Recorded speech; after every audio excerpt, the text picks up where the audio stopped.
मुंशी प्रेमचंद की कहानी गरीब की हाय।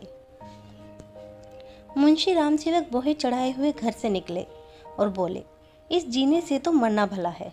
मृत्यु को प्राय इस तरह के जितने निमंत्रण दिए जाते हैं, यदि वह सबको स्वीकार करती तो आज सारा संसार उजाड़ दिखाई देता।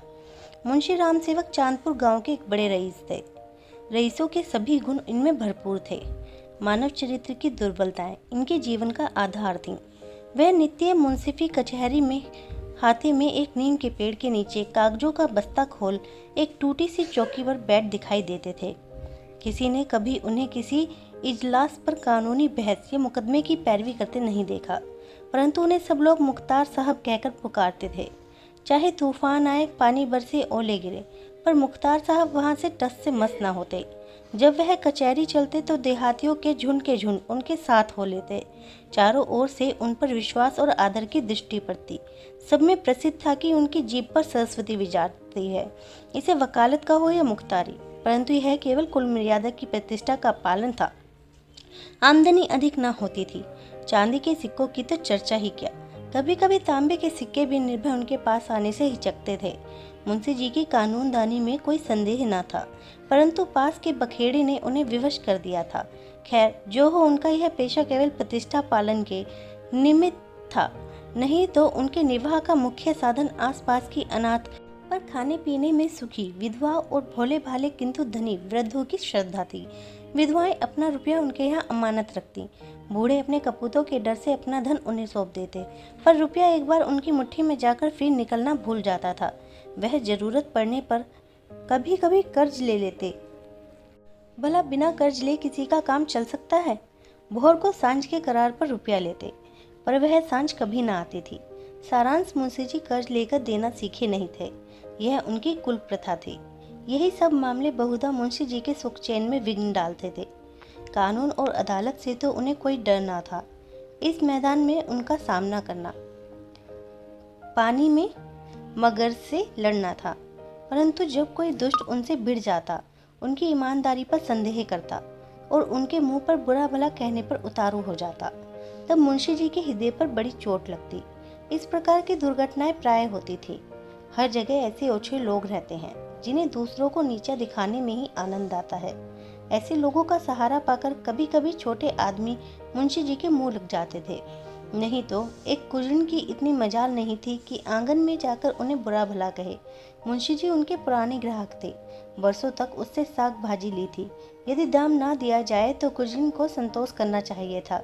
दाम जल्दी या देर से मिल ही जाते, परंतु वह मुंहफट कुजन 2 ही बरसों में घबरा गई और उसने कुछ आने पैसों के लिए एक प्रतिष्ठित आदमी का पानी उतार लिया। झुंझलाकर मुंशी जी अपने को मृत्यु का कलेवा बनाने पर उतारू हो गए, तो इसमें उनका कुछ दोष न था। इसी गांव में मूंगा नाम की एक विधवा ब्राह्मणी रहती थी। उसका पति ब्रह्मा के काली पलटन में हवलदार था और लड़ाई में वहीं मारा गया। सरकार से उसके अच्छे कामों के बदले मूंगा को 500 रुपये मिले थे। विधवा स्त्री, जमाना नाजुक था। बेचारी ने सब रुपए मुंशी रामसेवक को सौंप दिए और महीने महीने थोड़ा थोड़ा उसमें से मांगकर अपना निर्वाह करती रही। मुंशी जी ने यह कर्तव्य कई वर्षों तक तो बड़ी ईमानदारी के साथ पूरा किया, पर जब बूढ़ हो जाने पर भी मूंगा नहीं मरी और मुंशी जी को यह चिंता हुई कि शायद उसमें से आधी रकम भी स्वर्ग यात्रा के लिए नहीं छोड़ना चाहती, तो एक दिन उन्होंने कहा, मूंगा, तुम्हें मरना है या नहीं? साफ साफ कह दो कि मैं अपने मरने की फिक्र करूं। उस दिन मूंगा की आंखें खुली तो उसकी नींद टूटी। बोली, मेरा हिसाब कर दो। हिसाब का चिट्ठा तैयार था। अमानत में अब एक कौड़ी बाकी ना थी। मूंगा ने बड़ी कड़ाई से मुंशी जी का हाथ पकड़कर कहा, अभी मेरे 250 रुपये तुमने दबा रखे हैं, मैं एक कौड़ी भी ना छोड़ूंगी। परंतु अनाथों का क्रोध पटाखे की आवाज़ है, जिससे बच्चे डर तो जाते हैं, असर कुछ नहीं होता। अदालत में उसका कुछ जोर ना था, न पढ़ी लिखी न हिसाब किताब। हाँ, पंचायत से कुछ आसरा था। पंचायत बैठी, कई गांव के लोग इकट्ठा हुए। मुंशी जी नियत और मामले में साफ थे, उन्हें पंचों का क्या डर। सभा में खड़े होकर पंचों से कहा, भाइयों, आप लोग सत्यनारायण और कुलीन हैं। मैं आप सब साहबों का दास हूँ। आप सब साहबों की उदारता और कृपा से, दया और प्रेम से मेरा रोम रोम कृतज्ञ है और आप लोग सोचते हैं कि इस अनाथिनी और विधवा स्त्री के रुपए हड़प कर गया हूँ। पंचों ने एक स्वर से कहा। नहीं नहीं, आपसे ऐसा नहीं हो सकता राम सेवक। यदि आप सब सज्जनों का विचार हो कि मैंने रुपए दबा लिए तो मेरे लिए डूब मरने के सिवा कोई उपाय नहीं। मैं धानड्डी नहीं हूँ, न मुझे उदार होने का घमंड है, पर अपनी कलम की कृपा से, आप लोगों की कृपा से किसी का मोहताज नहीं हूँ। क्या मैं ऐसा ओछा हो जाऊंगा कि एक अनाथनी के रुपए पचा लूं? पंचों ने एक स्वर में फिर कहा। नहीं नहीं, आपसे ऐसा नहीं हो सकता। मुंह देखकर टीका काढ़ा जाता है। पंचों ने मुंशी जी को छोड़ दिया। पंचायत उठ गई। मूंगा ने आह भरकर संतोष किया और मन में कहा, अच्छा अच्छा, यहाँ ना मिला तो ना सही, वहाँ कहाँ जाएगा। अब कोई मूंगा का दुख सुनने वाला और सहायक ना था। दरिद्रता से जो कुछ दुख भोगने पड़ते हैं वह सब उससे झेलने पड़े। वह शरीर से पुष्ट थी, चाहती तो परिश्रम कर सकती थी, पर जिस दिन पंचायत पूरी हुई उसी दिन उसने काम न करने की कसम खा ली। अब उसे दिन रात रुपए की रट लगी रहती।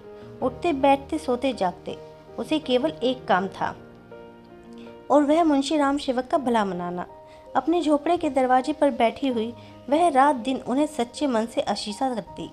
बहुधा अपने आशीष के वाक्यों में ऐसे कविता के वाक्य और उपमाओं का व्यवहार कहती कि लोग सुनकर अचंभे में आ जाते। धीरे धीरे मूंगा पगली हो चली।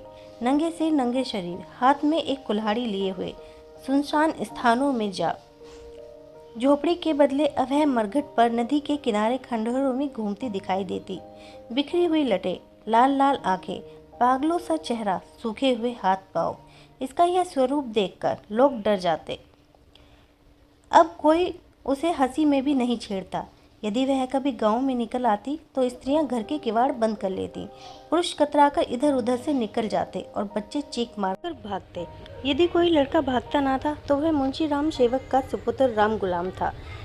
बाप में जो कुछ कोर कसर रह गई वह बेटे में पूरी हो गई। लड़कों का उसके मारे नाक में दम था। गांव में काने लंगड़े आदमी उसकी सूरत से चिढ़ते थे, और गालियां खाने में तो शायद ससुराल में आने वाले दामाद को भी इतना आनंद ना आता हो।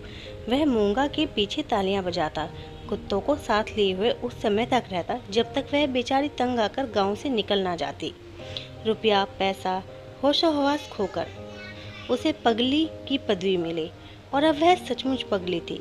अकेली बैठी अपने आप घंटों बातें किया करती, जिसमें राम सेवक के मांस, हड्डी, चमड़े, आंखें, कलेजा आदि को खाने, मसलने, नोचने, खसोटने की बड़ी उत्कट इच्छा प्रकट की जाती थी। और जब उसकी यह इच्छा सीमा तक पहुंच जाती तो वह राम सेवक के घर की ओर मुंह करके खूब चिल्लाकर और डरावने शब्दों में हाक लगाती, तेरा लोहू पीऊंगी। प्राय रात के सन्नाटे में यह गरजती हुई आवाज़ सुनकर स्त्रियां चौंक पड़ती थी, परंतु इस आवाज़ से भयानक उसका ठठाकर हंसना था। मुंशी जी के लहू पीने की कल्पित खुशी से वह जोर से हंसा करती थी। इस ठठाने से ऐसी आसुरिक उद्दंडता, ऐसी पार्श्विक उग्रता टपकती थी कि रात को सुनकर लोगों का खून ठंडा हो जाता था। मालूम होता मानो सैकड़ों उल्लू एक साथ हंस रहे हैं। मुंशी राम सेवक बड़े हौसले और कलेजे के आदमी थे। न उन्हें दीवानी का डर था न फौजदारी का, परंतु मूंगा के इन डरावने शब्दों को सुनकर वह भी सहम जाते। हमें मनुष्य के न्याय का डर ना हो, परंतु ईश्वर के न्याय का डर प्रत्येक मनुष्य के मन में कभी कभी ऐसी ही भावना उत्पन्न कर देता। उनसे अधिक उनकी स्त्री के मन में। उनकी स्त्री बड़ी ही चतुर थी। वह उनको इन सब बातों में प्राय सलाह दिया करती थी। उन लोगों की भूल थी जो लोग कहते थे कि मुंशी जी की जीभ पर सरस्वती विराजती है। वह गुण तो उनकी स्त्री को प्राप्त था। बोलने में वह उतनी ही तेज थी जितना मुंशी जी लिखने में थे, और यह दोनों स्त्री पुरुष प्राय अपनी अवस्थ दशा में सलाह करते कि अब क्या करना चाहिए। आधी रात का समय था। मुंशी जी नित्य नियम के अनुसार अपनी चिंता दूर करने के लिए शराब के 2-4 घूंट पीकर सोए थे। यकायक मूंगा ने उनके दरवाजे पर आकर जोर से हाक लगाई, तेरा लहू पीऊंगी, और खूब खिलखिलाकर हंसी। मुंशी जी का वह ठहाका सुनकर चौंक पड़े। डर के मारे पैर थरथर कांपने लगे, कलेजा धक धक करने लगा। दिल पर बहुत जोर डालकर उन्होंने दरवाजा खोला, जाकर नागिन को जगाया। नागिन ने झुंझलाकर कहा, क्या है, क्या कहते हो? मुंशी जी ने दबी आवाज में कहा, वह दरवाजे पर खड़ी है। नागिन उठ बैठी। क्या कहती है? तुम्हारा सिर। क्या दरवाजे पर आ गई? हाँ, आवाज़ नहीं सुनती हो? नागिन मूंगा से नहीं परंतु उसके ध्यान से बहुत डरती थी। तो भी उसे विश्वास था कि मैं बोलने में उससे जरूर नीचा दिखा सकती हूँ। संभल कर बोली, कहो तो मैं उसे दो दो बातें कर लूँ। परंतु मुंशी जी ने मना कर दिया। दोनों आदमी पैर दबाए ड्योढ़ी में गए और दरवाजे से झाँक कर देखा। मूंगा की धुंधली मूरत धरती पर पड़ी थी और उसकी सांस तेजी से चलती हुई सुनाई देती थी। राम सेवक के लहू मांस की भूख में वह अपना लहू और मांस सुखा चुकी थी। एक बच्चा भी उसे गिरा सकता था, परंतु उससे सारा गांव थर-थर कांपता था। हम जीते मनुष्य से नहीं डरते, पर मुर्दे से डरते हैं। रात गुजरी, दरवाजा बंद था, पर मुंशी जी और नागिन ने बैठकर रात काटी। मूंगा भीतर नहीं घुस सकती थी, पर उसकी आवाज़ को कौन रोक सकता था। मूंगा से अधिक डरावनी उसकी आवाज़ थी। भोर को मुंशी जी बाहर निकले और मूंगा से बोले, यहाँ क्यों पड़ी है? मूंगा बोली, तेरा लहू पीऊंगी। नागिन ने बल खाकर कहा, तेरा मुंह झुलस दूंगी। पर नागिन के विष ने मूंगा पर कुछ असर न किया। उसने जोर से ठहाका लगाया। नागिन खिसियानी सी हो गई। हंसी के सामने मुंह बंद हो जाता है। मुंशी जी फिर बोले, यहाँ से उठ जा। ना उठूंगी। कब तक पड़ी रहेगी? तेरा लहू पी कर जाऊंगी। मुंशी जी की प्रखर लेखनी का यहाँ कुछ जोर न चला और नागिन की आग भरी बातें यहाँ सर्द हो गईं। दोनों घर में जाकर सलाह करने लगे। यह बला कैसे टलेगी? इस आपत्ति से कैसे छुटकारा होगा? देवी आती है तो बकरे का खून पीकर चली जाती है, पर यह डाइन मनुष्य का खून पीने आई है। वह खून जिसका अगर एक बूंद भी कलम बनाने में समय निकल पड़ती थी तो अठावरों और महीनों सारे कुनबे को अफसोस रहता और यह घटना गांव में घर घर फैल जाती। क्या वही लहू पीकर मूंगा का सूखा शरीर हरा हो जाएगा? गांव में यह चर्चा फैल गई। मूंगा मुंशी जी के दरवाजे पर धरना दे बैठी है। मुंशी जी के आगमन में गांव वालों को बड़ा मजा आता था। देखते देखते सैकड़ों आदमियों की भीड़ लग गई। इस दरवाजे पर कभी कभी भीड़ लगी रहती थी। यह भीड़ राम गुलाम को पसंद ना थी। मूंगा पर उसे ऐसा क्रोध आ रहा था कि यदि उसका वश चलता तो वह इसे कुएं में ढकेल देता। इस तरह का विचार उठते ही राम गुलाम के मन में गुदगुदी समा गई और वह कठिनता से अपनी हंसी को रोक सका। वह कुएं में गिरती तो क्या मजे की बात होती, परंतु यह चुड़ैल यहाँ से टलती ही क्या करूं? मुंशी जी के घर में एक गाय थी जिसे खाली दाना और भूसा तो खूब खिलाया जाता, पर वह सब उसकी हड्डियों में मिल जाता। उसका ढांचा पुष्ट होता जाता था। राम गुलाम ने उसी गाय का गोबर एक हांडी में घोला और सबका सब बेचारी मूंगा पर उड़ेल दिया। उसके थोड़े बहुत छींटे दर्शकों पर भी डाल दिए। बेचारी मूंगा लथपथ हो गई और लोग भाग खड़े हुए। कहने लगे, यह मुंशी राम गुलाम का दरवाजा है, यहाँ इसी प्रकार का शिष्टाचार किया जाता है। जल्द भाग चलो, नहीं तो अब इससे भी बढ़कर खातिर की जाएगी। इधर भीड़ कम हुई, उधर राम गुलाम घर में जाकर खूब हंसा और खूब तालियां बजाईं। मुंशी जी ने व्यर्थ की भीड़ को ऐसे सहज में और ऐसे सुंदर रूप से हटा देने के उपाय पर अपने सुशील लड़के की पीठ ठोकी। सब लोग तो चंपत हो गए, पर बेचारी मूंगा ज्यों की त्यों बैठी रही। दोपहर हुई, मूंगा ने कुछ नहीं खाया। सांझ हुई, हजार कहने और सुनने से भी खाना ना खाया। गांव के चौधरी ने बड़ी खुशामद की, यहाँ तक कि मुंशी जी ने हाथ तक जोड़े, पर देवी प्रसन्न ना हुई।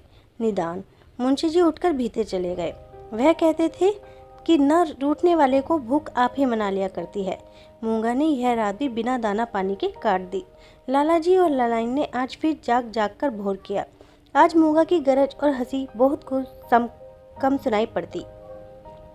घर वालों ने समझा बला टली। सवेरे होते ही जो दरवाजा खोलकर देखा तो वह अचेत पड़ी थी। मुंह पर मक्खियां भिनभिना रही थी और उसके प्राण पखेरु उड़ चुके हैं। वह इस दरवाजे पर मरने ही आई थी। जिससे उसके जीवन की जमा पूंजी हर ली थी, उसी को अपनी जान भी सौंप दी। अपने शरीर की मिट्टी तक उसको भेंट कर दी। धन से मनुष्यों को कितना प्रेम होता है। धन अपनी जान से भी ज्यादा प्यारा होता है, विशेषकर बुढ़ापे में। ऋण चुकाने के दिन जो जो पास आते जाते हैं, त्यों त्यों उसका ब्याज बढ़ता जाता है। यह कहना यहाँ व्यर्थ है कि गांव में इस घटना से कैसी हलचल मची और मुंशी राम सेवक कैसे अपमानित हुए। एक छोटे से गांव में ऐसी असाधारण घटना होने पर जितनी हलचल हो सकती उससे अधिक ही हुई। मुंशी जी का अपमान जितना होना चाहिए था उससे बाल बराबर भी कम न हुआ। उनका बचा कुचा पानी भी इस घटना से चला गया। अब गांव का चमार भी उनके हाथ का पानी पीने का, उन्हें छूने का रवादार ना था। यदि किसी घर से कोई गाय खूंटे पर मर जाती है तो वह आदमी महीनों दुआ दुआर भी मांगता फिरता है। न नाई उसकी हजामत बनावे, न कहार उसका पानी भरे, न कोई उसे छुए। यह गौ हत्या का प्रायश्चित था। ब्रह्म हत्या का दंड तो इससे भी कड़ा है और इसमें अपमान भी बहुत है। मूंगा यह जानती थी और इसलिए इस दरवाजे पर आकर मरी थी। वह जानती थी कि मैं जीते जी तो कुछ नहीं कर सकती, मरकर उससे बहुत कुछ कर सकती हूँ। गोबर का उपला जब जलकर खाक हो जाता है तब साधु संत उसे माथे पर चढ़ाते हैं। पत्थर का ढेला आग में जलकर आग से अधिक तीखा और मारक होता है। मुंशी राम सेवक कानून नंदा थे। कानून ने उन पर कोई दोष नहीं लगाया था। मूंगा किसी कानूनी दफा के अनुसार नहीं मरी थी। ताजीरात हिंद में उसका कोई उदाहरण नहीं मिलता था, इसलिए जो लोग उनसे प्रायश्चित करवाना चाहते थे उनकी भारी भूल थी। कुछ हर्ज नहीं, कहार पानी ना भरे न सही, वह पानी भर लेंगे। अपना काम आप करने में भला लाज ही क्या। भला से नाई बाल न बनवाएगा, हजामत बनवाने का काम ही क्या है। दाढ़ी बहुत सुंदर वस्तु है, दाढ़ी मर्द की शोभा और श्रृंगार है। और फिर बालों से ऐसी घिन होगी तो एक एक आने में तो अस्तुरे मिलते हैं। धोबी कपड़े ना धोएगा इसकी भी कुछ परवाह नहीं। साबुन तो गली गली कोड़ियों के मोल आता है। एक बट्टी साबुन में दर्जनों कपड़े ऐसे साफ हो जाते हैं जैसे बगुले के पर। धोबी क्या खाकर ऐसा साफ कपड़ा धोएगा? पत्थर पर पटक पटक कर कपड़ों को लत्ता निकाल लेता है। आप पहने, दूसरे को भाड़े पर पहनाए, भट्टी में चढ़ाए, रेह में भिगोए। कपड़ों की तो दुर्गति कर डालता है। जब ही तो कुर्ते 2-3 साल से अधिक नहीं चलते, नहीं तो दादा हर 5वें बरस 2-3 अचकन और 2 कुर्ते बनवाया करते थे। मुंशी राम सेवक और उनकी स्त्री ने दिन भर तो यूं ही काट दिए। अपने मन को समझाया। सांझ होते ही उनकी तर्कनाएं स्थिर हो गईं। अब उनके मन पर भय ने चढ़ाई की। जैसे तैसे रात बीतती थी, भय भी बढ़ता जाता था। बाहर का दरवाजा भूल से खुला रह गया था, पर किसी की हिम्मत ना पड़ती थी कि जाकर बंद तो कर आए। निदान नागिन ने हाथ में दिया लिया, मुंशी जी ने कुल्हाड़ा, राम गुलाम ने गंडासा। इस ढंग से तीनों आदमी चौंकते हिचकते दरवाजे पर आए। यहाँ मुंशी जी ने बहादुरी से काम लिया। उन्होंने नीधड़क दरवाजे के बाहर निकलने की कोशिश की, कांपते हुए, पर ऊंची आवाज में नागिन से बोले, तुम व्यर्थ डरती हो, वह क्या यहाँ बैठी है? पर उनकी प्यारी नागिन ने उन्हें अंदर खींच लिया और झुंझलाकर बोली, तुम्हारा यही लड़कपन तो अच्छा नहीं। यह दंगल जीतकर तीनों आदमी रसोई के कमरे में आए और खाना पकने लगा, परंतु मूंगा उनकी आंखों में घुसी हुई थी। अपनी परछाई को देखकर मूंगा का भय होता था। अंधेरे कोने में मूंगा बैठी मालूम होती थी। वहीं हड्डियों का ढांचा, वही बिखरे हुए बाल, वही पागलपन, वही डरावनी आंख। मूंगा का नक्शीस दिखाई देता था। इसी कोठरी में आटे दाल के कई मटके रखे हुए थे। वहाँ कुछ पुराने चिथड़े भी पड़े हुए थे। एक चूहे को भूख ने बेचैन किया। मटकों ने कभी अनाज की सूरत न देखी थी, पर सारे गांव में मशहूर था कि इस घर में चूहे गजब के डाकू हैं। तो वह उन दोनों की खोज में, जो मटकों से कभी नहीं गिरे थे, रेंगता हुआ इस चीथड़े के नीचे आ निकला। कपड़े में खड़खड़ाहट हुई। फैले हुए चीथड़े मूंगा की पतली टांगें बन गईं। नागिन देखकर झिझकी और चीख उठी। मुंशी जी बदहवास होकर दरवाजे की ओर लपके। राम गुलाम दौड़कर उनकी टांगों से लिपट गया। चूहा बाहर निकल आया। उसे देखकर इन लोगों के होश ठिकाने हुए। अब मुंशी जी साहस करके मटके की ओर चले। नागिन ने कहा, रहने भी दो, देख ली तुम्हारी मर्दानगी। मुंशी जी अपनी प्रिया नागिन के इस अनादर पर बहुत बिगड़े। क्या तुम समझती हो मैं डर गया? भला डर की क्या बात थी? मूंगा मर गई, क्या वह बैठी है? मैं कल नहीं दरवाजे के बाहर निकल गया था। तुम रोकती रही, मैं ना माना।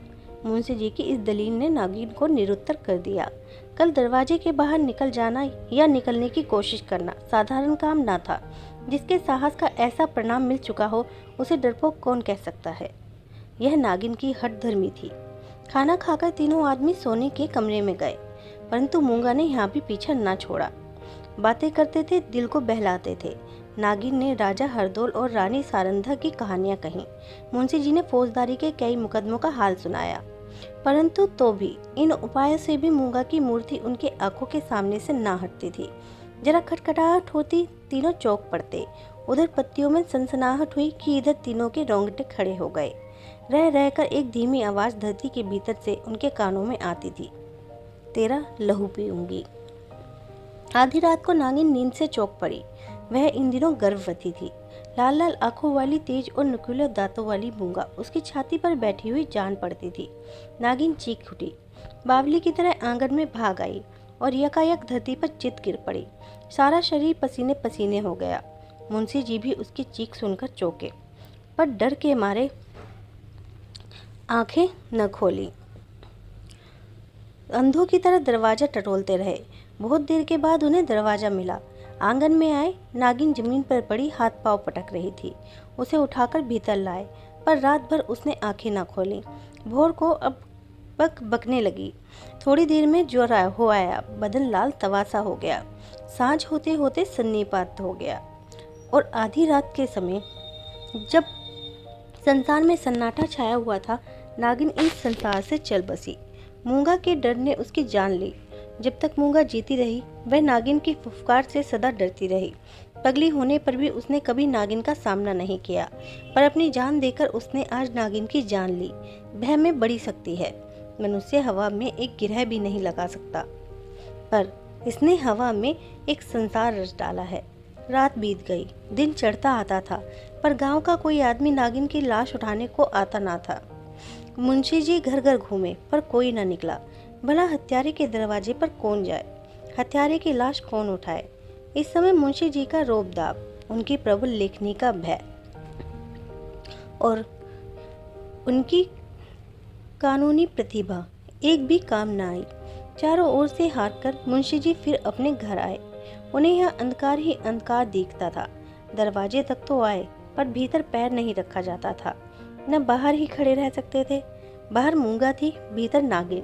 जी को कड़ा करके हनुमान चालीसा का पाठ करते हुए घर में घुसे। उस समय उनके मन पर जो बीतती थी वही जानते थे। उसका अनुमान करना कठिन है। घर में लाश पड़ी हुई, न कोई आगे न पीछे। दूसरा ब्याह तो हो सकता था। अभी इसी फागुन में तो 50वां लगा है, पर ऐसी सुयोग्य और मीठी बोलने वाली स्त्री कहाँ मिलेगी। अफसोस, अब तगादा करने वालों से बहस कौन करेगा, कौन उन्हें निरुत्तर करेगा। लेन देन का हिसाब किताब कौन इतनी खूबी से करेगा। किसकी कड़ी आवाज़ तीर की तरह तगादेदारों की छाती में चुभेगी। यह नुकसान पूरा नहीं हो सकता। दूसरे दिन मुंशी जी लाश को एक ठेले गाड़ी पर लादकर गंगा जी की तरफ चले। शव के साथ जाने वालों की संख्या कुछ भी ना थी।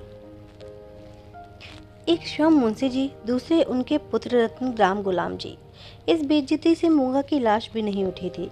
मूंगा ने नागिन की जान लेकर भी मुंशी जी का पिंड न छोड़ा। उनके मन में हर घड़ी मूंगा की मूर्ति विराजमान रहती थी।